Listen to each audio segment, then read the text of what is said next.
ঝটপট এইভাবে আমলকির আচার করে নিন। আমলকিটা ভালো করে ধুয়ে নিন, নিয়ে সিদ্ধ চাপিয়ে দিন। আর এদিকে আমরা ভাজা মশলা করে নেব। তাতে জিরে, পাঁচফোড়ন, মৌরি, শুকনো লঙ্কা আর গোটা গোলমরিচ দিয়ে ভাজা মশলাটা আমি করে নিয়েছি।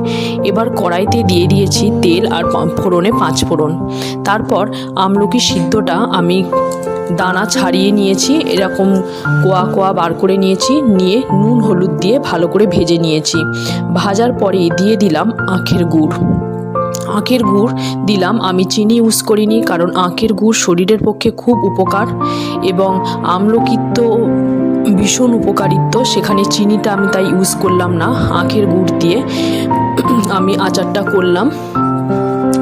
আখের গুড় দিয়ে গুড়টা যখন দেখুন গলে গেছে, ভালোভাবে ফুটিয়ে শুকনো করে নেবেন। যখন দেখুন শুকনো হয়ে এসেছে, আমি ভাজা মশলাটা ছড়িয়ে দিলাম। আমার আমলকির আচার রেডি।